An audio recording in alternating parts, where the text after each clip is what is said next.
Hello students, आज हम पढ़ने वाले हैं क्लास 9 का त्रिभुज चैप्टर का भाग 2।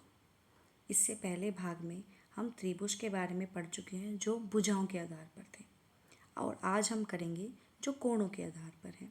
तो भुजाओं के आधार पर जो हमारे पास त्रिभुज थे वो थे समबाहु त्रिभुज, समद्विबाहु त्रिभुज और विषमबाहु त्रिभुज। समबाहु त्रिभुज में क्या था? समान भुजाएं वाले, मतलब कि सारी भुजाएं जिसकी समान थी वो समबाहु त्रिभुज था। समद्विबाहु हमारे पास था दो समान भुजाएं, द्वि जिसमें आ गया था, जिसकी दो समान भुजाएं होगी। तीसरा हमारे पास विषमबाहु त्रिभुज, जिसकी कोई भी भुजा बराबर नहीं होती।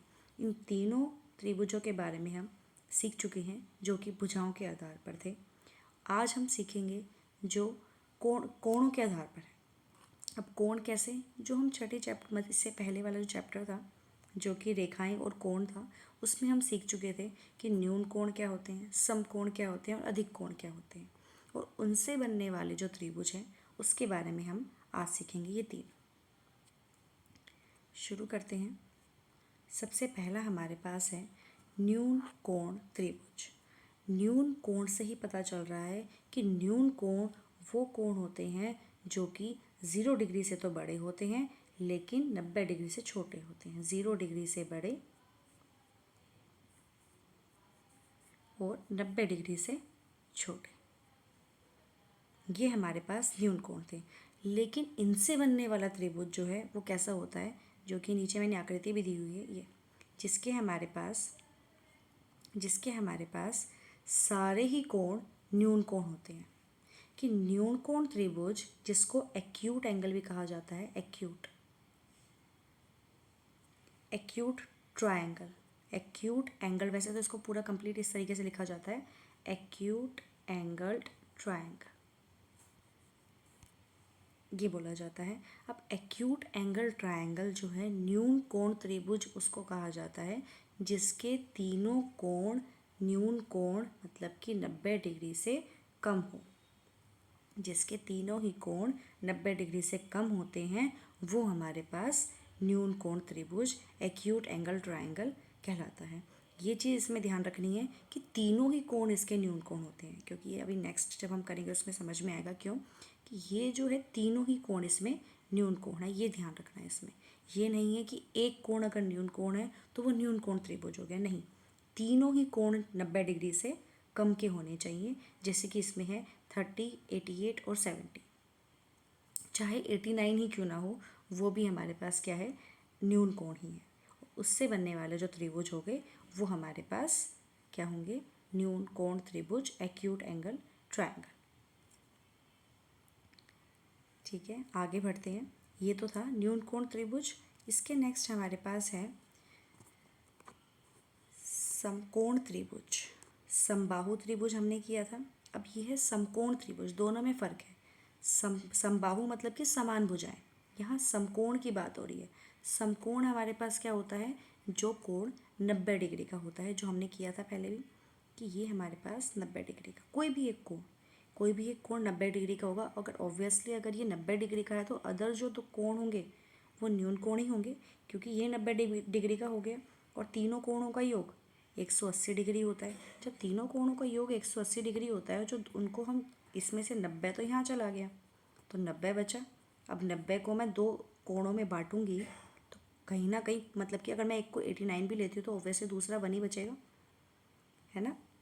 तो ये है हमारे पास कि इसमें भी न्यून कोण है, लेकिन ये न्यून कोण त्रिभुज नहीं है क्योंकि इसमें समबाहु त्रिभुज आ गया, समकोण त्रिभुज आ गया, सॉरी समकोण इसके अंदर हमारे पास आ गया। समकोण मतलब कि जिसमें 90 डिग्री आ गया। जहाँ भी 90 डिग्री दिख जाए जिस भी कोण त्रिभुज में, वो हमारे पास क्या है, समकोण त्रिभुज। कि समकोण त्रिभुज एक ऐसा त्रिभुज होता है जिसका एक आंतरिक कोण 90 डिग्री होता है, एक आंतरिक कोण 90 डिग्री होता है, जिसे समकोण भी कहते हैं।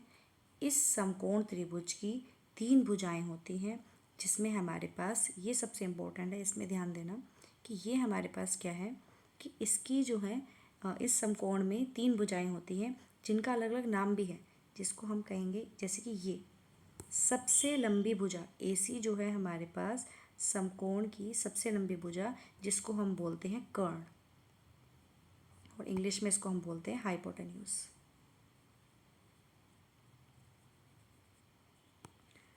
हाँ, स्पेलिंग नहीं आ रही है, नीचे लिख देती हूँ, 1 मिनट।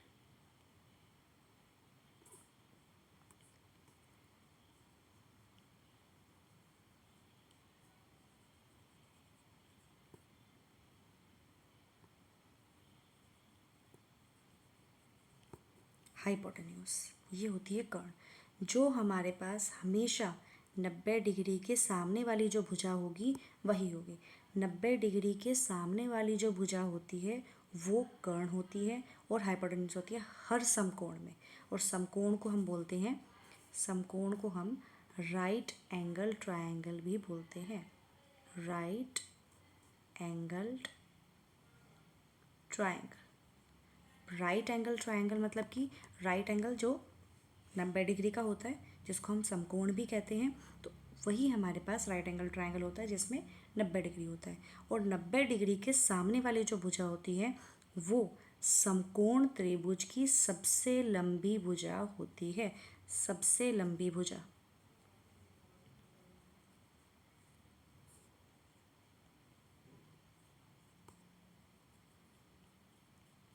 समकोण त्रिभुज की सबसे लंबी भुजा जो 90 डिग्री के सामने वाली रेखा है वो है कर्ण, मतलब हाइपोटेन्यूज। इसके अलावा जो दो हमारे पास हैं, जो दो भुजाएं हमारे पास बची हैं, उनको बोला जाता है, ये हमारे पास होती है लंब, परपेंडिकुलर जिसको हम कहते हैं, इसको लंब बोला जाता है।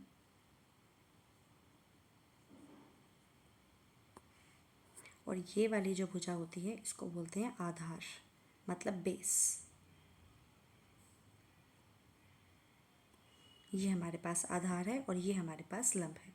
लंब जो सीधी रेखा है, बेस जो आधार है, और 90 डिग्री के सामने जो है वो क्या है, कर्ण, जो कि hypotenuse.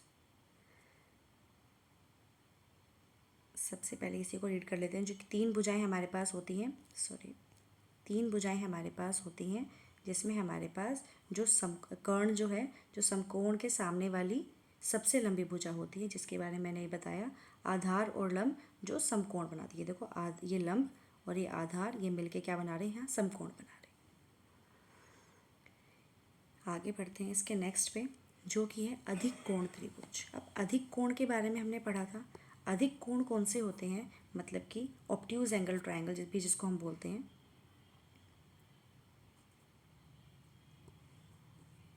Obtuse angled triangle. Obtuse angle triangle जो कि हमारे पास एक कोण 0 डिग्री से बड़ा हो और 180 डिग्री से छोटा हो। 180 डिग्री से छोटा हो और 0 डिग्री, सॉरी 0 नहीं, यहाँ पे हमारे पास 1 मिनट, 90 डिग्री से, सॉरी इसी पे ही लिख देती हूँ कि 90 डिग्री से बड़ा हो और 180 डिग्री से छोटा हो। जैसे कि हमारे पास इसमें नज़र आ रहा है ये वाला कोण। हमने न्यून कोण त्रिभुज में क्या पढ़ा था कि सारे ही कोण कितने होने चाहिए, 90 डिग्री से कम होने चाहिए। लेकिन अधिक कोण में ध्यान रखना है, सिर्फ एक ही कोण अधिक मिलेगा, क्योंकि हम तीनों कोणों को अधिक कोण रख के त्रिभुज नहीं बना सकते। कोशिश कर लेते हैं कि मान लेते हैं कि एक हमने ले लिया, 90 से एक एक्स्ट्रा ले लेते हैं कि एक 95 का ले लिया है एक कोण हमने, और एक ले लिया है 100 डिग्री का। ठीक है कि दो, अगर ये भी हमारे पास एक ये 95 हो गया, 95 और एक 100 हो गया। थर्ड कोण और हमने निकालना है, तीसरा कोण जो है वो भी हमने निकालना है। अब इन दोनों को ऐड करके देखो, इन दोनों को ऐड करो कि ये हमारे पास, क्योंकि तीसरा त्रिभुज निकालने के लिए तीनों का योग कितना होना चाहिए, 180 डिग्री। तो तीसरा कोण मान लेते हैं कि नहीं दिया है, 1 मिनट, कि तीसरा एक कोण हमने ले लिया 95 और एक कोण ले लिया हमने 100, और तीसरे को मैंने मान लिया x, कि हमें निकालना, और तीनों का योग कितना होता है, 180 डिग्री। ये दोनों मिलके कितना बना रहे हैं, 195। तो क्या कोई अगर मैं इसको उधर लेकर जाती हूँ तो ये माइनस में हो गया, और 180 में से अगर मैं 195 माइनस करती हूँ तो माइनस में आंसर आएगा। तो कोण क्या नेगेटिव हो सकते हैं? नहीं, कोण और डिस्टेंस कभी भी नेगेटिव नहीं होते हैं। दूरी जो होती है, एंगल्स जो होते हैं, जो कोण जो होते हैं, वो कभी भी नेगेटिव नहीं होते हैं। तो ये हमारे पास यहाँ पे गलत हो जाएगा। सिर्फ एक ही कोण अधिक कोण होता है, जबकि न्यून कोण में तीनों कोण न्यून कोण होते हैं, क्योंकि अधिक कोण में हम एक से ज़्यादा अधिक कोण लेने पर त्रिभुज नहीं बना सकते। वो एक ओपन फिगर बन जाएगी, खुली जो है आकृति बन जाएगी, जिसको हम त्रिभुज नहीं कह सकते। ठीक है, अब देख लेते हैं यहाँ पे डेफिनेशन क्या है, परिभाषा देखते हैं कि अधिक कोण त्रिभुज ऑब्ट्यूज एंगल ट्रायंगल जो है उस त्रिभुज को कहते हैं जिसका कोई कोण अधिक कोण 90 से अधिक हो, चूँकि त्रिभुज के तीनों कोणों का योग 180 डिग्री होता है। अतः किसी भी त्रिभुज में दो कोण अधिक कोण नहीं हो सकते। किसी भी त्रिभुज में जो दो कोण हैं वो अधिक कोण नहीं हो सकते। इसका एग्जाम्पल मैंने भी दिया, जैसे यहाँ पर हमारे पास है, ये हमारे पास नज़र आ रहा है अधिक कोण, साफ नज़र आ रहा है कि 90 डिग्री यहाँ बनेगा और इससे आगे जा रहा है ये, तो ये अधिक कोण है। वहीं इसके जो बाकी दो कोण हैं ये हमें नज़र आ रहे हैं न्यून कोण। बाकी दो कोण हमेशा न्यून कोण मिलेंगे, हमेशा बाकी दो कोण न्यून कोण होंगे और ये हमारे पास एक कोण जो होगा वो अधिक कोण होगा। ये क्लियर है? इसके अलावा हमारे पास समकोण त्रिभुजों में एक चीज़ और बता देती हूँ कि ये पता होना चाहिए, जो मैंने कर्ण बताया था अभी, ये जो मैंने अभी यहाँ पे हाइपोटेन्यूज मैंने इसको बोला था, मैं इसको एच लिख रही हूँ। कर्ण मतलब एच, इसको मैंने परपेंडिकुलर बोला था मतलब पी, लंब, और ये हमारे पास बेस था मतलब आधार, ये बी। तो ये जो कर्ण जो होता है, ये कर्ण जो होता है, इस कर्ण का जो वर्ग है वो बराबर होता है लंब जमा लंब के वर्ग के जमा आधार के लंब के, आधार के वर्ग के, सॉरी, दोनों का वर्ग। अगर मैं इसको इन शॉर्ट लिखूं तो एच का स्क्वायर इक्वल्स टू पी का स्क्वायर, मिनट, एच का स्क्वायर इक्वल्स टू पी का स्क्वायर जमा बी का स्क्वायर। ये चीज़ और लास्ट ध्यान रखनी है कि समकोण त्रिभुज जो राइट एंगल ट्रायंगल है उसमें बनने वाले कर्ण, लंब और आधार, इनमें ये रिलेशन होता है जो कि क्या है, पाइथागोरस। ये हमारे पास पाइथागोरस से काम आता है। ठीक है, तो बस आज के लिए इतना ही। अधिक कोण हम कर चुके हैं, इसके आगे हम नेक्स्ट पार्ट में करेंगे। Thank you.